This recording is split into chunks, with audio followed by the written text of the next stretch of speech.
उत्तराखंड का कुमाऊं क्षेत्र कई खूबसूरत ग्लेशियर से घिरा हुआ है और इन्हीं में से एक है पिंडारी ग्लेशियर।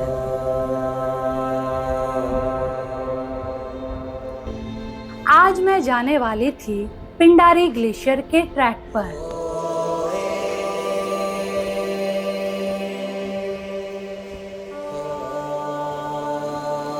गंगा नदी की एक मुख्य सहायक नदी पिंडर का उद्गम स्थान होने के साथ ही काफी खूबसूरत है यह पिंडारी ग्लेशियर का ट्रैक।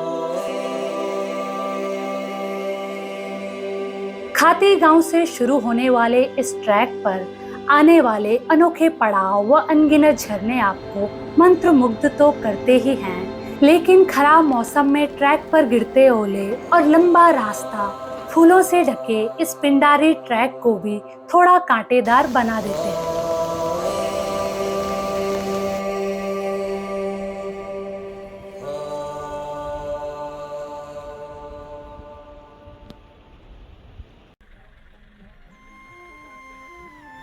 पिंडारी ग्लेशियर ट्रैक के लिए मैं सबसे पहले खाती नाम के गांव पहुंच गई।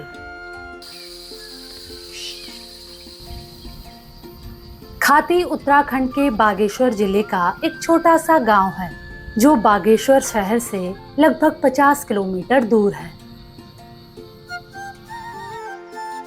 खाती गांव से 4 किलोमीटर पहले फॉरेस्ट डिपार्टमेंट का चेक पोस्ट है और यहीं आपको पिंडारी ग्लेशियर ट्रैक का रजिस्ट्रेशन करवाना होता है।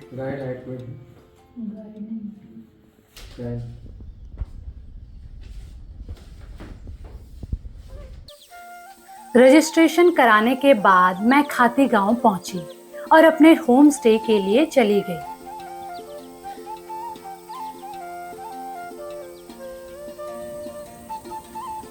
मेरा आज का नाइट स्टे खाती में ही होने वाला था और फिर कल सुबह मैं यहां से अपना ट्रैक स्टार्ट करने वाली थी।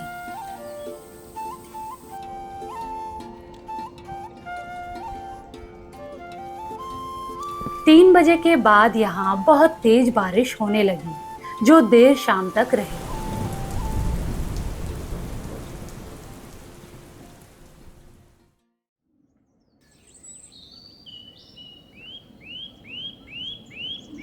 अगले दिन सुबह उठी तो मौसम साफ था और फिर 7:30 बजे तक अच्छी धूप भी खिलने लगी।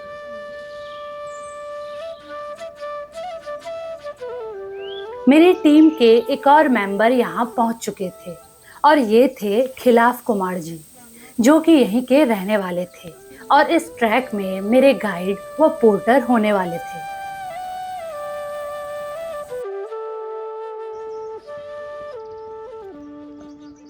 सुबह 8 बजे हमने अपना पिंडारी ग्लेशियर का ट्रैक स्टार्ट कर दिया।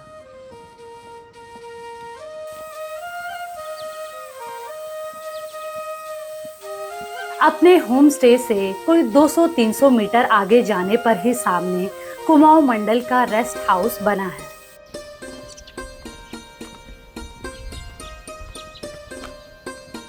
अगर आप ट्रैक पर आ रहे हैं तो यहाँ बेड लेकर नाइट स्टे कर सकते हैं।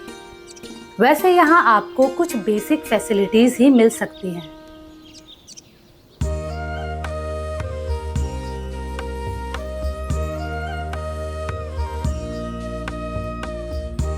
पिंडारी ग्लेशियर ट्रैक सर्दियों में बंद रहता है। अभी यह ट्रैक बस खुला ही था, लेकिन इस सीजन में भी यहाँ की हरियाली देख मैं काफी खुश थी।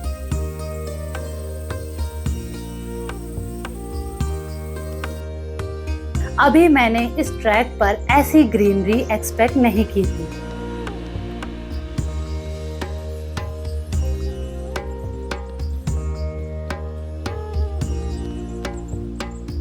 इन हरे भरे जंगलों में गांव के पशुओं को चरते देखते हुए ट्रैक करने का आनंद कुछ और ही था।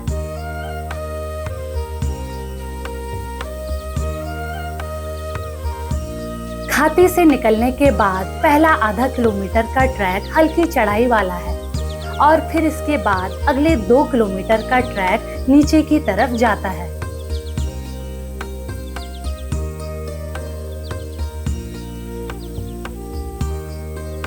रास्ते पर कई बरसाती नदियों को पार करने के लिए लोहे के पुल बनाए गए हैं। अभी तो इनमें पानी नहीं था, लेकिन इनमें बहकर आए बड़े बड़े पत्थरों को देखकर आइडिया लगाया जा सकता है कि बरसात में इसमें पानी का कितना फोर्स रहता होगा।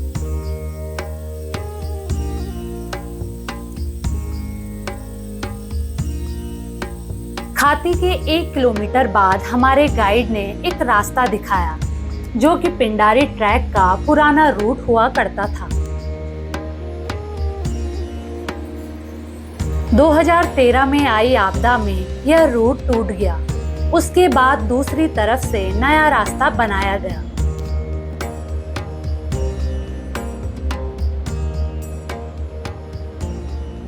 खाती के 1.5 किलोमीटर बाद अब एक लंबा झूला पुल आता है और यहाँ से आप पिंडारी नदी को क्रॉस कर दूसरी तरफ जाते हैं। इस जगह का नाम निगालिया धारा है। 2013 में पुराने रूट के टूटने के बाद यह पुल बनाया गया।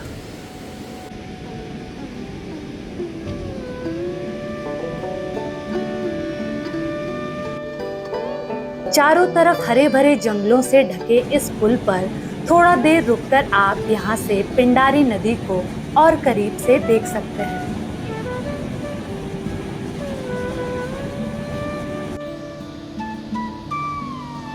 थोड़ी देर इस पुल से व्यूज देखने के बाद एक बार फिर से हमने पिंडारी ग्लेशियर का ट्रैक स्टार्ट कर दिया।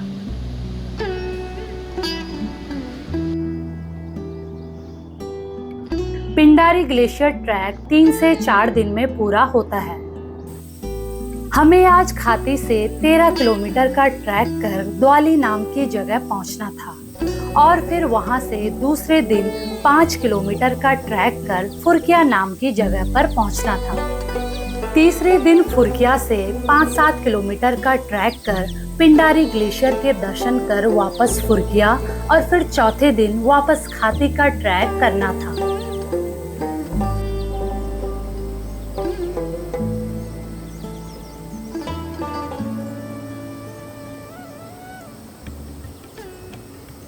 अभी लगभग 2 किलोमीटर का ट्रैक हो चुका है और यहाँ पर एक शेड बना है, तो यहीं पर हमने अपना पहला ब्रेक लिया है।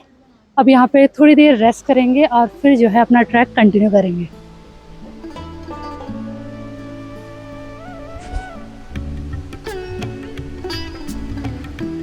पिंडारी ग्लेशियर ट्रैक में इस पुल को क्रॉस करने के बाद अब यहाँ से चढ़ाई स्टार्ट होने लगती है।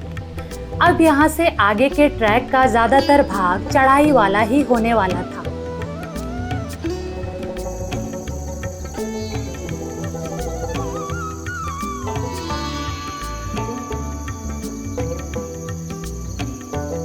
तीन किलोमीटर के बाद आपको ट्रैक पर एक वाटरफॉल का बोर्ड लगा दिख जाता है। वाटरफॉल देखने की चाहत में अब हम और तेजी से आगे बढ़ने लगे।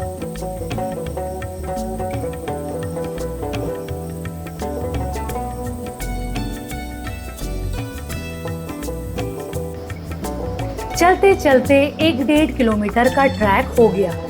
घना जंगल भी क्रॉस कर लिया, लेकिन अभी भी वाटरफॉल नजर नहीं आ रहा था।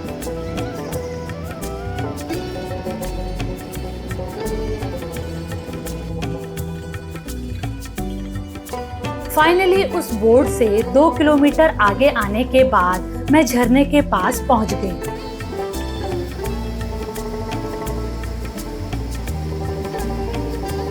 वाटरफॉल का बोर्ड लगाने वाले शायद बोर्ड लाते हुए थक गए होंगे, जिसकी वजह से शायद उन्होंने बोर्ड वहीं लगा दिया।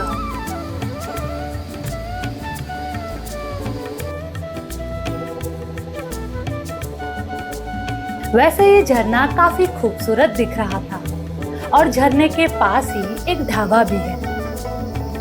खाती से 5-6 किलोमीटर के बाद यही पहला ढाबा था।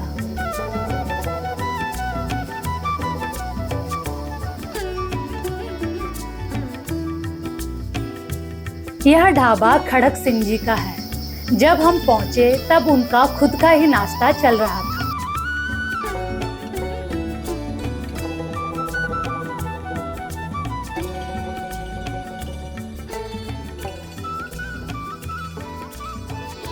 यहाँ पर हमारे गाइड ने मैगी खाई। मैं ट्रैक पर मैगी तो नहीं खाती, इसीलिए मैंने सेब से ही काम चला लिया।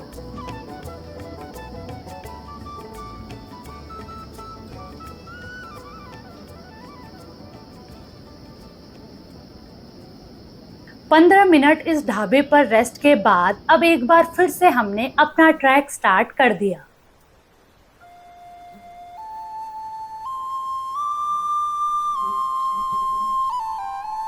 थोड़ा देर जाने पर ही हमें मधुमक्खियों के बड़े बड़े छत्ते दिखाई दिए, जो खड़ी चट्टान पर बने थे।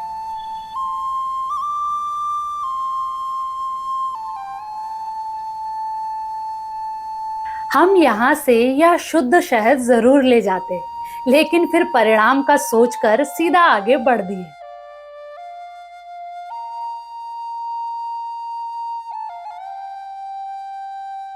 ढाबे के 1 किलोमीटर बाद हमारे गाइड ने नदी के पार एक जगह दिखाई और बताया कि खाती से जो पिंडारी का पुराना रूट था वह यहीं आकर मिलता था। अच्छा। और यहाँ पर कुछ ढाबे भी हुआ करते थे, जो कि उस आपदा में खत्म हो गए। अब तो बस इनके कुछ अवशेष ही दिखते हैं।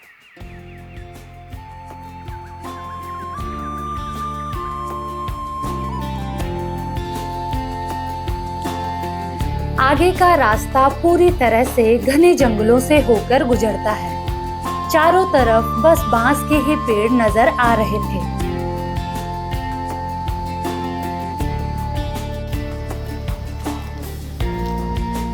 मैंने अपने दयारा बुग्याल के ट्रैक पर बांस का जंगल देखा था, लेकिन यहाँ कुछ ज्यादा ही घना था।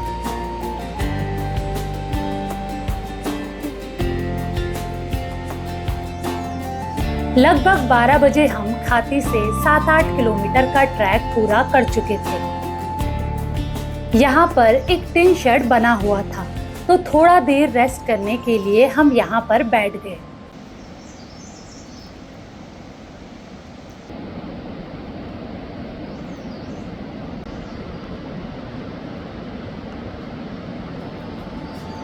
अब धूप पूरी जा चुकी थी और आसमान बादलों से ढकने लगा था। बीच बीच में ट्रैक पर आपको पीने के लिए पानी की धाराएं मिल जाती हैं।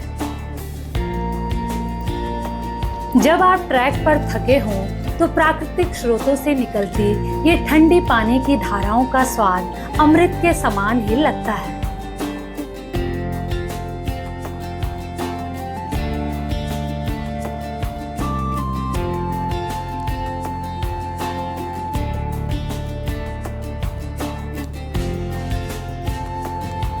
अब द्वाली कोई 2 किलोमीटर ही बचा था। रास्ता बहुत चैलेंजिंग नहीं था, तो हमने 3-4 घंटे में कोई 8-9 किलोमीटर का ट्रैक कर लिया था।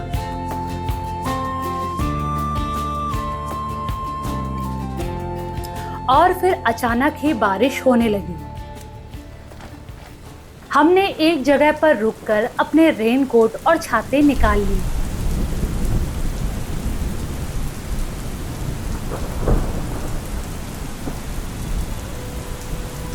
अगर हमें आधा घंटा और मिल जाता तो हम द्वाली बारिश से पहले ही पहुंच जाते, लेकिन नेचर के सामने कहाँ किसी की चलती है।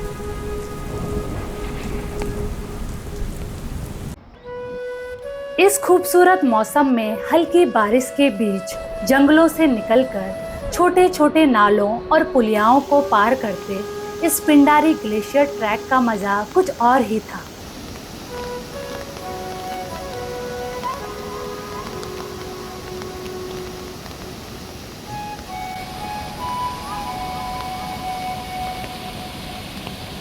अब थोड़ी देर में ही हमें सामने अपना आज का डेस्टिनेशन द्वाली नजर आने लगा था।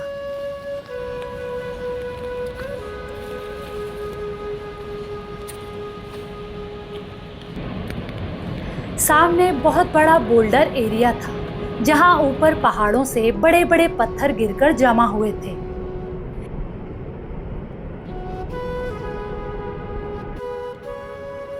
इन पत्थरों के बीच ही सामने से आती पिंडर और दाहिनी तरफ से आती काफनी नदी का संगम भी होता है।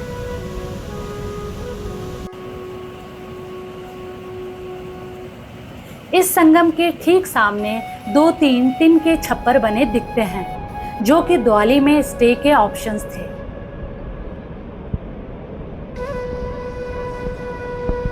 अभी बारिश तेज थी तो हम यहाँ नहीं रुके और सीधे रेस्ट हाउस में चले गए। यहाँ पर स्टे के लिए 2 ही ऑप्शन हैं। पहला PWD की डॉर्मेट्री है और दूसरा कुमाऊं मंडल का। हम कुमाऊं मंडल के गेस्ट हाउस में ही रुक गए।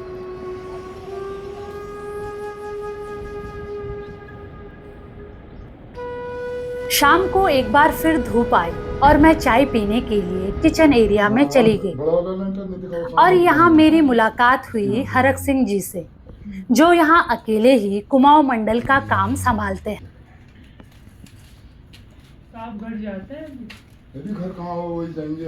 हरक सिंह जी ने बाहर लैंडस्लाइड जोन दिखाए और बताया कि 2013 में यहाँ खतरनाक आपदा आई थी, जिससे काफनी नदी में भयंकर बाढ़ और यहाँ कई लैंडस्लाइड हुए।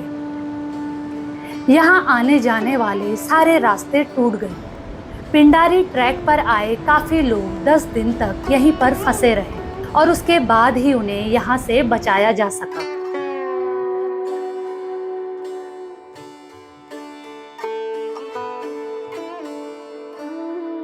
अब मैं थोड़ी देर बाहर बैठकर सामने के सुंदर व्यूज देखने लगी।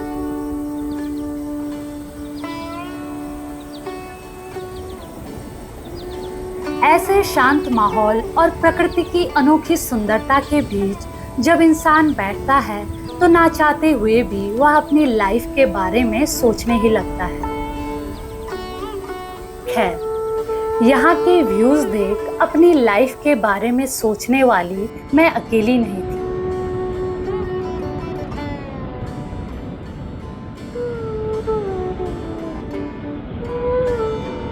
रात को हम डिनर के लिए किचन में बैठ गए। हमारे साथ यहाँ कुछ ग्रुप भी आ गए थे।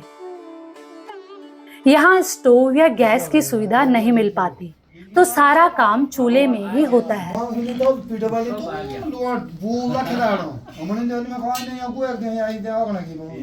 रात 10 बजे हम डिनर करके सो गए।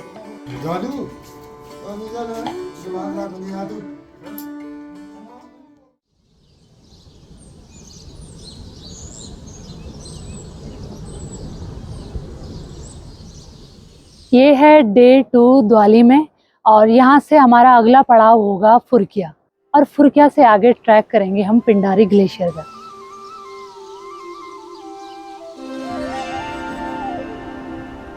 सुबह 5 बजे उठे तो ऑलरेडी काफी उजाला हो गया था। 6 बजे तक पहाड़ों में धूप खिल चुकी थी।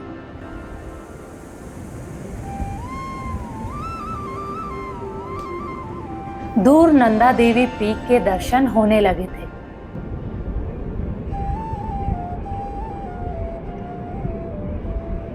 सुबह 6:30 बजे हमने अपना ट्रैक स्टार्ट कर दिया।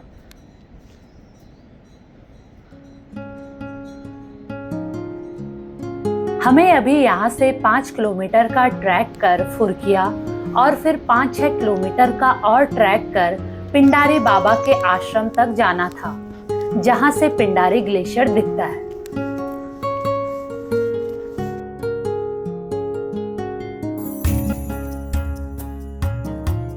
मुझे बताया गया कि यहाँ से फुरकिया तक के 5 किलोमीटर में काफी चढ़ाई है। चढ़ाई तो थी, लेकिन आज का दिन मेरी ट्रैकिंग एक्सपीरियंस का एक सबसे पसंदीदा दिन बनने वाला था।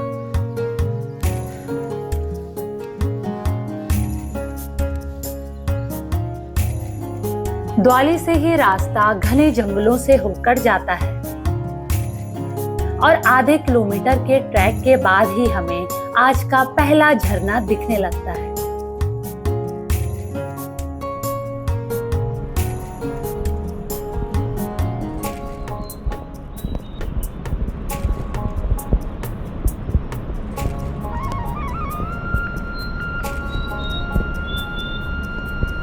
रास्ता बीच बीच में काफी संकरा और लैंडस्लाइड जोन से होकर जाता है, जिसमें एक तरफ गहरी खाई थी। बारिश की वजह से अगर यह रास्ता गीला हो और कोई फिसल जाए तो वह नीचे पिंडर नदी में जाकर ही रुके।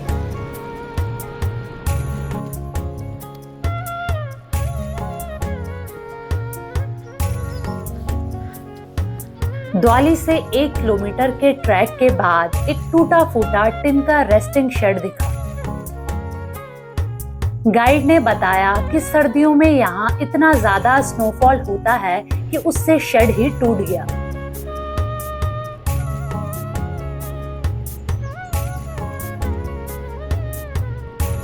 अब इस ट्रैक पर हरियाली के साथ फुलवारी भी दिखने लगी थी।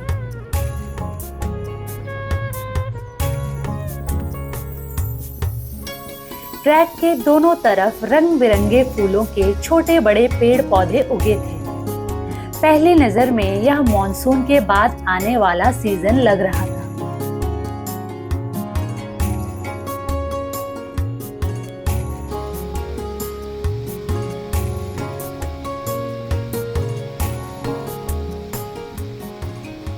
यहाँ से आगे अब आप ठीक सामने पहली बार इस ट्रैक में हिमालयन श्रृंखलाओं के क्लियर दर्शन करते हैं।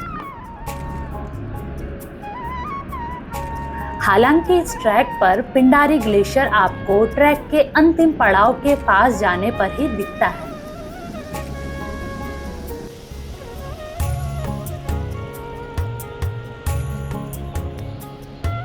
खिलाफ कुमार जी मुझे आसपास की दिखने वाली कुछ हिमालयन रेंजेस की इंफॉर्मेशन देने लगे।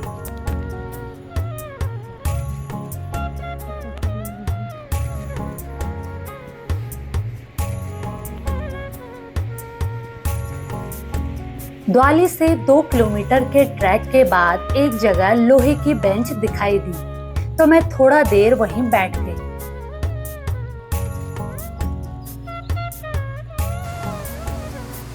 यहाँ से ठीक सामने एक और झरना दिख रहा था। यह झरना इतने ऊपर से आ रहा था कि इसका ऊपर का भाग देखना मुश्किल हो रहा था।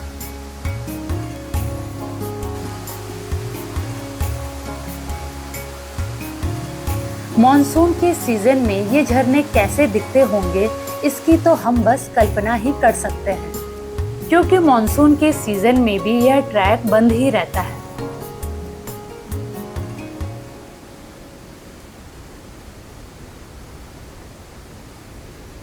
इस पॉइंट से आगे अब इस ट्रैक का सबसे खूबसूरत पार्ट शुरू होता है। सबसे पहले आपको एक छोटा सा स्नो पैच क्रॉस करना होता है। इसे पार करते ही 200-300 मीटर की खड़ी चढ़ाई का रास्ता आता है। रास्ते के चारों तरफ छोटे छोटे पत्तों की घास उगी थी। इन्हें देख ऐसा लग रहा था कि जैसे किसी ने यहाँ पालक बोई हो।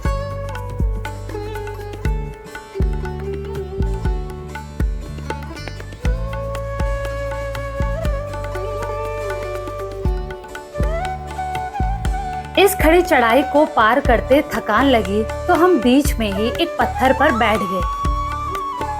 अभी यहाँ पर धूप नहीं पहुंची थी, लेकिन ठंडी हवाएं भी नहीं चल रही थी, तो ट्रैक में कोई प्रॉब्लम नहीं हो रही थी।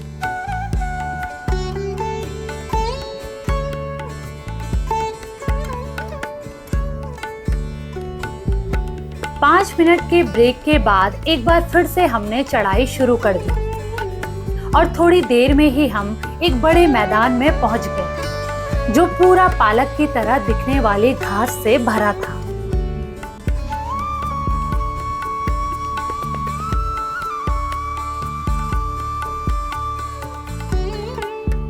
पहली नजर में यहाँ ऐसा लगा कि जैसे मैं किसी चाय के बागान में आ गई हूँ।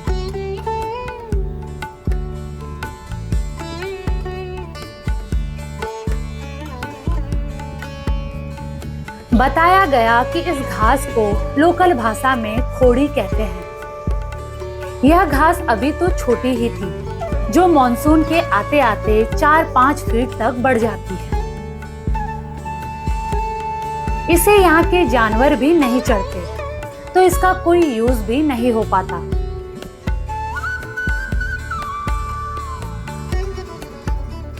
लेकिन दूर दूर तक इस बुग्याल में फैली यह घास इस ट्रैक को काफी मनोरम बना देती है।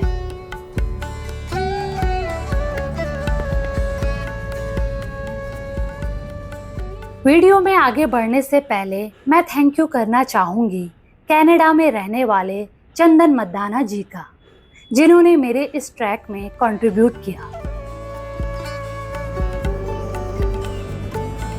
हरे भरे बुग्यालों का रास्ता खत्म हुआ तो फूलों की घाटियां स्वागत करने लगी।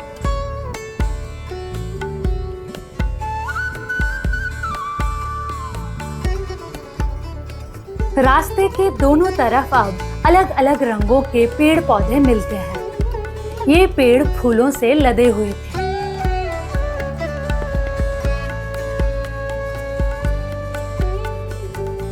वैसे तो इनमें अलग अलग वैरायटी के फूल थे, लेकिन इनमें जो सबसे ज्यादा थे वो थे बुरांस के फूल। दूर दूर तक जहां नजर जाती बुरांस के ही पेड़ नजर आते।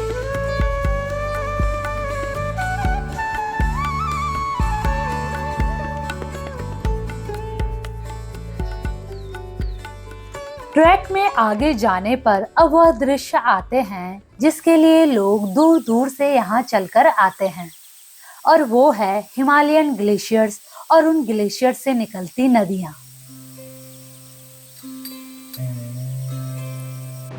अभी यहाँ से पिंडारी ग्लेशियर तो नहीं दिख रहा था, लेकिन पिंडारी के आसपास के हिमालयन पीक्स आप देख सकते हैं।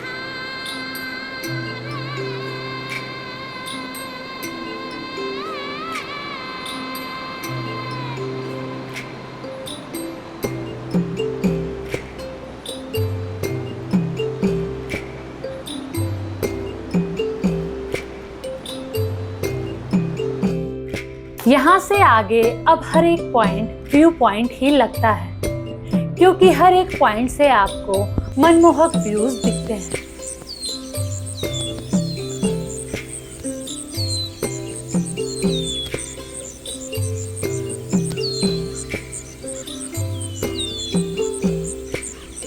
थोड़ा आगे चलने पर अब आप एक और वाटरफॉल देख सकते हैं। यह अब तक के वाटरफॉल में सबसे खूबसूरत था।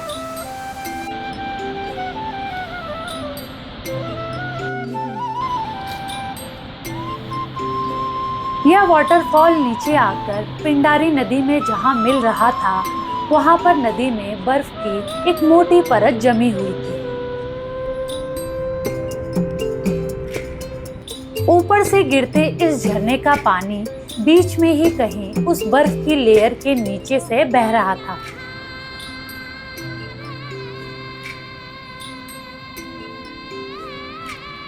ट्रैक में अब एक और लैंडस्लाइड एरिया आता है।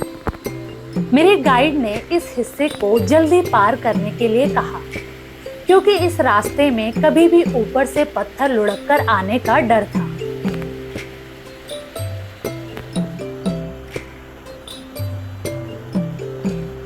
अभी इसमें बर्फ थोड़ा पिघल गई थी, तो इसे क्रॉस करना इजी था। कुछ हफ्ते पहले जब ये रास्ता बर्फ से ढका रहा होगा, तब इसे पार करना भी एक चैलेंज ही रहा होगा।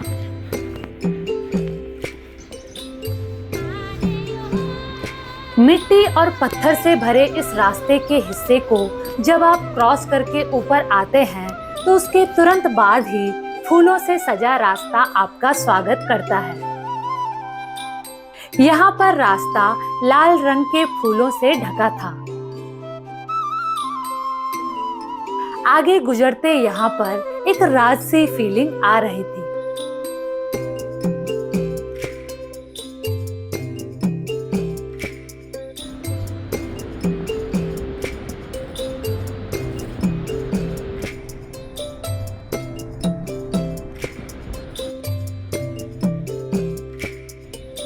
अब यहाँ से फुरकिया कोई 1 किलोमीटर रह गया था।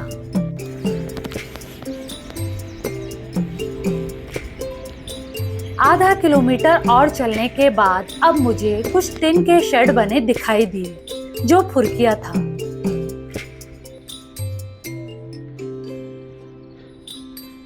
द्वाली से फुरकिया के बीच 5 किलोमीटर में कोई ढाबा नहीं था। सुबह 9 बजे मैं फुरकिया पहुंच चुकी थी। फाइनली द्वाली से 5 किलोमीटर के ट्रैक के बाद पहुंच चुकी हूं मैं फुरकिया।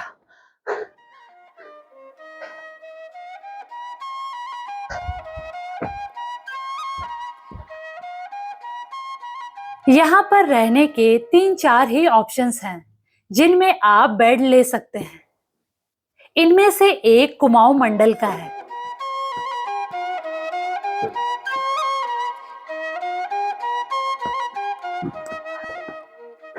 ये है फुरकिया।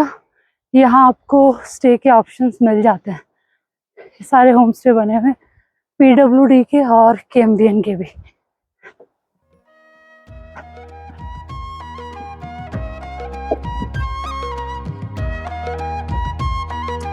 छोटे छोटे रेस्टोरेंट है, पत्थरों के बने हैं पूरे। हम कुमाऊं मंडल के ढाबे में जाकर बैठ गए। यहाँ पर हमने ब्रेकफास्ट किया।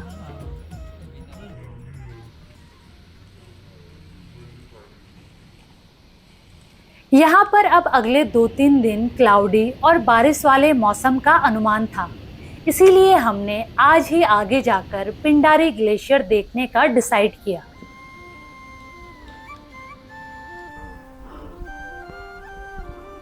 लगभग आधा घंटा फुरकिया में रेस्ट करने के बाद अब हम पिंडारी ग्लेशियर देखने निकल पड़े।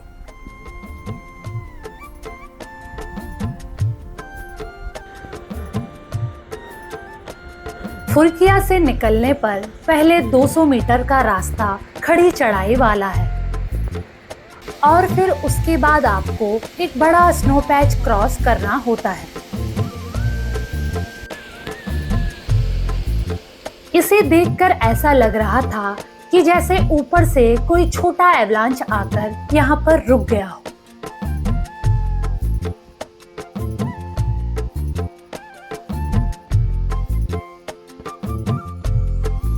बर्फ के नीचे से एक मोटी पानी की धारा भी बह रही थी, जो कि इसके नीचे बने क्रेवास में घुस रही थी।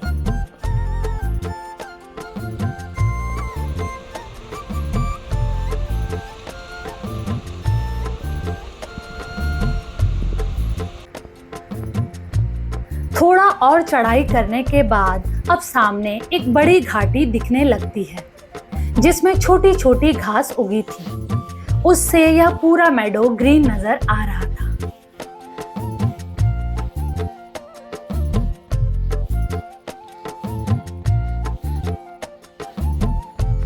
रास्ते के पास ही बड़े पत्थर से लगकर एक झोपड़ी बनी थी। ये झोपड़ी उन चरवाहों की होती है जो कि इस सीजन में यहाँ अपने जानवरों जैसे बकरी, घोड़े आदि को चराने यहाँ लाते हैं। हमारे गाइड ने बताया कि कई बार एक झुंड में 200-300 बकरियां एक साथ ही होती है।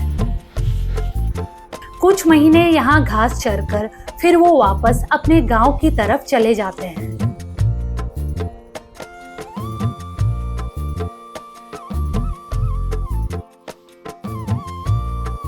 आगे हम थोड़ा देर रेस्ट के लिए बैठ गए।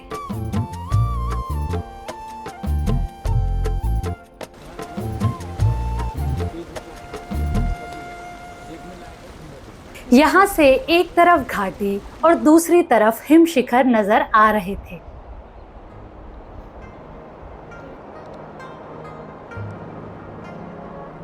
थोड़ी देर बाद हमें एक पीने के पानी की धारा मिली, तो हमने एक ड्रिंक ब्रेक ले लिया।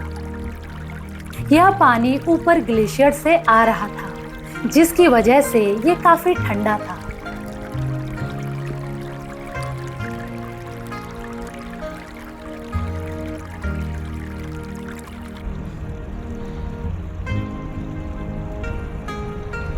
अब आगे का रास्ता थोड़ा पत्थरों से भरा था, जिस पर अभी अभी ही बर्फ पिघली थी। खिलाफ कुमार जी ने बताया कि कुछ दिन पहले जब वह 3 ट्रैकर्स को लेके यहाँ आए थे, तो यहाँ पर रास्ते में कई फीट बर्फ जमी हुई थी। पिंडारी को ट्रैक करते हुए उनमें से एक ट्रैकर का पांव फिसल गया और वह फिसल कर नीचे जा गिरी। फिर उन्हें वहां से ऊपर निकाला गया।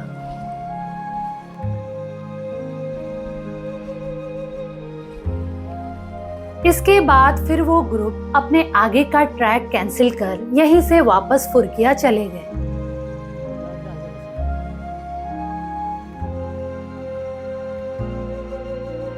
अभी कुछ ही दिन पहले पीडब्ल्यूडी वालों ने यहाँ की बर्फ हटाकर रास्तों को क्लियर किया था।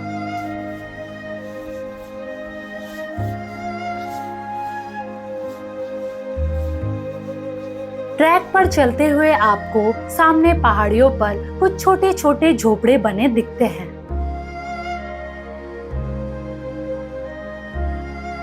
ये झोपड़े नीचे गांव वालों के होते हैं जो यहाँ इस सीजन में कीड़ा जड़ी ढूंढने के लिए आते हैं। यह कीड़ा जड़ी सोने से भी महंगी होती है। यह जड़ी इस ऊंचे हिमालयन रेंज में बर्फ के नीचे मिलती है। इसे ढूंढना भी एक डिफिकल्ट टास्क होता है क्योंकि यह कीड़ा जड़ी आसानी से नहीं मिलती।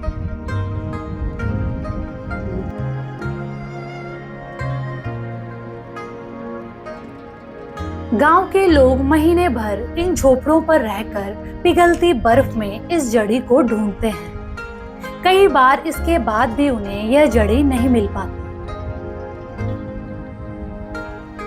और जो यह जड़ी ढूंढते हैं वे इन्हें लाखों रुपए पर किलो के हिसाब से बेचते हैं।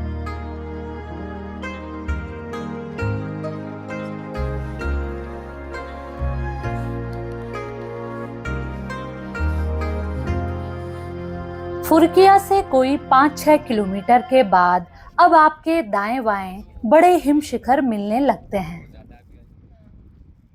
और थोड़ा दूर जाने के बाद ही आपको दिखने लगता है पिंडारी ग्लेशियर।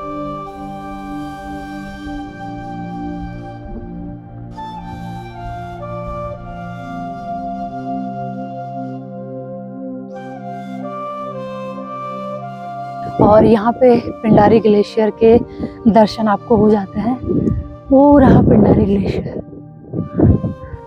और इस पॉइंट से ही जो है तेज हवा और ठंड शुरू हो गई है।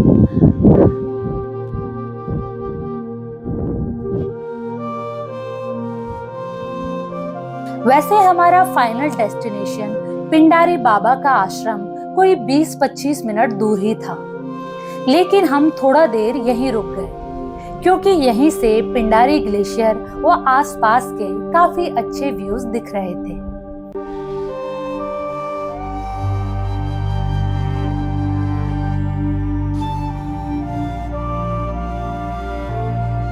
पिंडारी ग्लेशियर की बात करें तो इसकी हाइट 3900 मीटर मानी जाती है।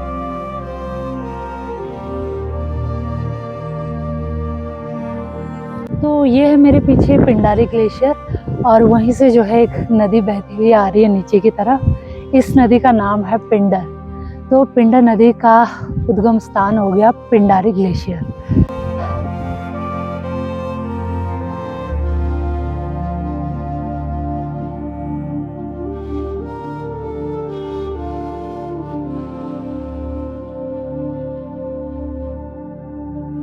इस ग्लेशियर से पिंडर नदी निकलती है और यह नदी यहाँ से आगे थराली होते हुए तीसरे प्रयाग कर्णप्रयाग पहुंचती है।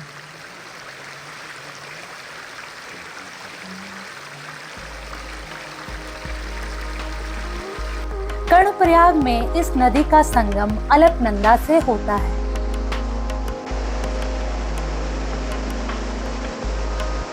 इसीलिए यह नदी गंगा नदी की एक प्रमुख सहायक नदी मानी जाती है और इसका पंच प्रयागों में काफी सिग्निफिकेंस है।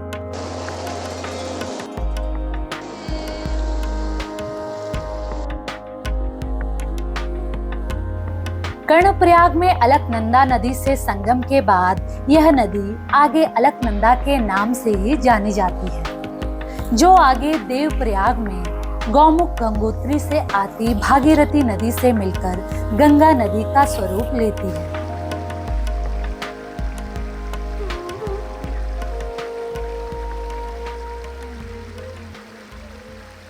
हमारे गाइड ने हमें सामने नदी किनारे एक छोटी सी जगह दिखाई और बताया कि पिंडारी एक्सपीडिशन के लिए जब ट्रैकर्स जाते हैं तो यह जगह बेस कैंप रहती है। और यहीं से आगे पिंडारी ग्लेशियर के समिट पर जाते हैं।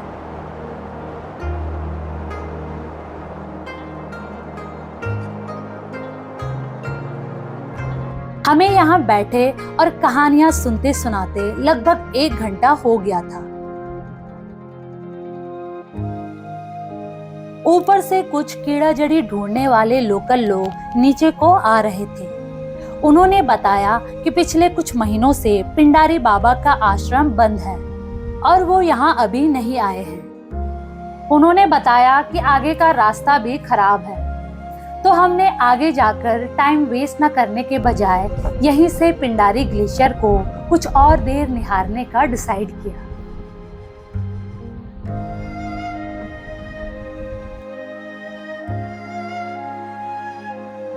हमारे गाइड ने हमें एक और किस्सा बताया कि 1830 में एक अंग्रेज मिस्टर ट्रेल यहाँ के एक लोकल गाइड मलक सिंह मूड़ा जी के साथ पिंडारी ग्लेशियर के ट्रैक पर आए।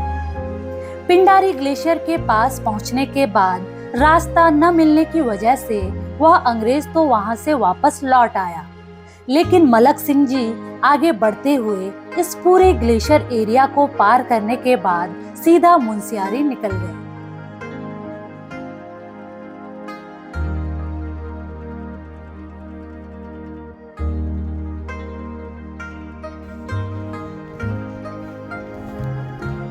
एक 1:30 बजे के आसपास अब हमने नीचे फुरकिया वापसी का ट्रैक स्टार्ट कर दिया।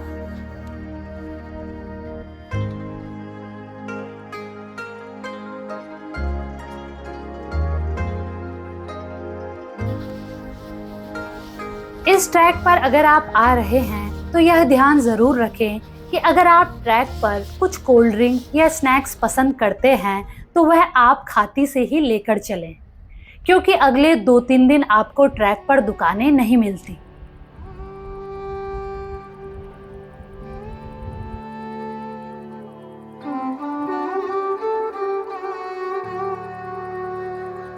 लगभग 2-2:30 बजे तक हम वापस फुरकिया आ गए।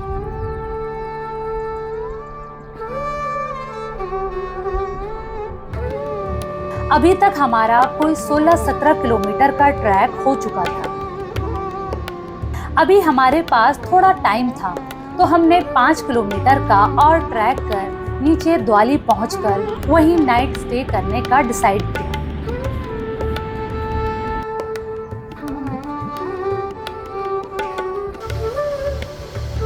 फूलों की वैली और लैंडस्लाइड जोन से होते हुए एक बार फिर मैं शाम को 4 बजे वापस द्वाली पहुंच गई।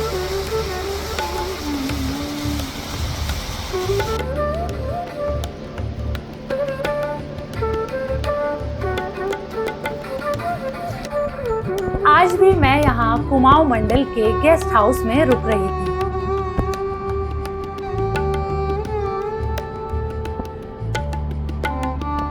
शाम को मैं एक बार फिर से किचन में बैठकर हरक सिंह जी की बातें सुनने लगी।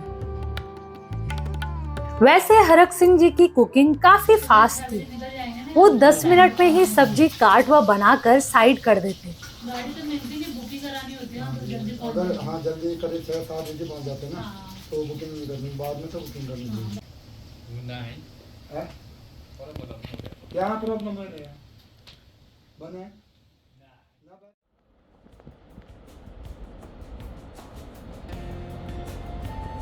अगले दिन 7 बजे हमने द्वाली से खाती के लिए वापसी का सफर स्टार्ट कर दिया।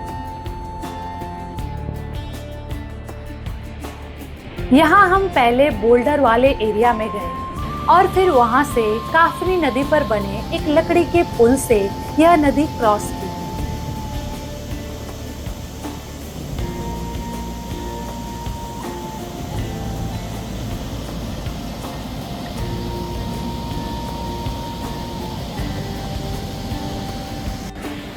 थोड़ा आगे जाने पर अब पिंडारी नदी क्रॉस करनी होती है।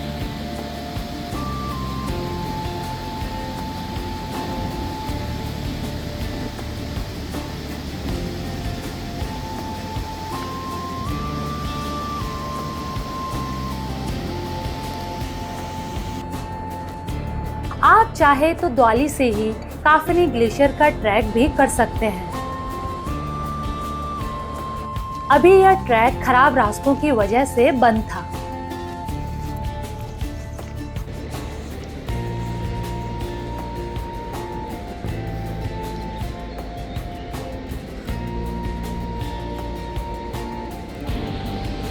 जाते हुए बोल्डर एरिया पार कर एक बार फिर से मैं द्वाली देख सकती थी।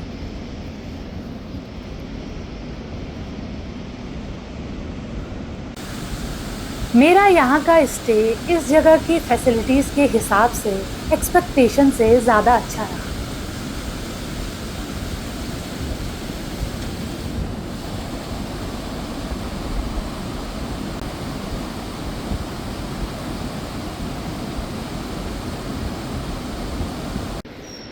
तीन किलोमीटर बाद हम रेस्ट करने के लिए बैठ गए। यहाँ पर खिलाफ कुमार जी मुझे पिंडारी और आसपास के कुछ ग्लेशियर्स में हुए हादसों के बारे में बताने लगे। आधे रास्ते में तो वहाँ बर्फ लग गई, सीधे गोले ही पड़ गए। अच्छा। वो जाते रहे फिर ठंडे से पड़ गए। एक बंगाली मर गया, दूसरा मरा, तीसरा मरा, वो भी ओवलेट हो गया। गाइड भी वो भी वही बैठी वही। खिलाफ कुमार जी मेरे अब तक के ट्रैकिंग एक्सपीरियंस में सबसे अच्छे गाइड में से एक थे। वह स्वभाव से काफी शांत और पेशेंस वाले थे। मेरी मुलाकात इनसे खाती पहुंचकर ही हुई थी। 9 बजे के आसपास हम एक बार फिर से खड़क सिंह जी के ढाबे पर पहुंच चुके थे।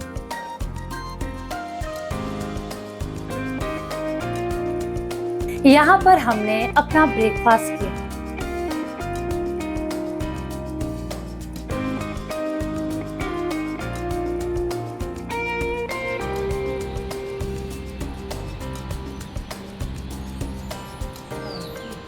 लगभग 10 बजे हम खाती से 2 किलोमीटर पहले बने झूला पुल पहुंच गए थे।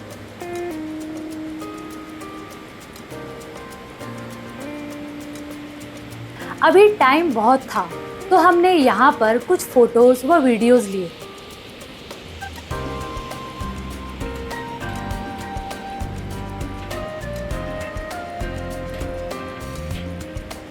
लगभग आधा घंटे बाद अब हम खाती अपने होम स्टे पर पहुंच चुके थे। यहाँ पर रुककर हमने लंच किया।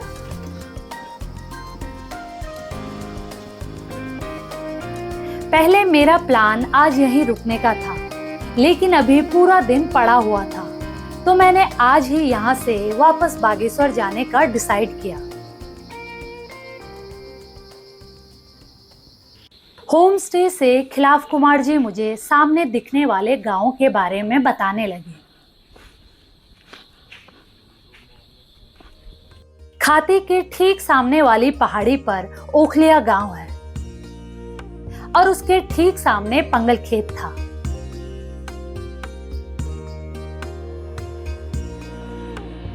खाती से थोड़ा नीचे की तरफ जाने पर रिटर्न गांव आता है जो सुंदर डूंगा नदी के किनारे बसा है।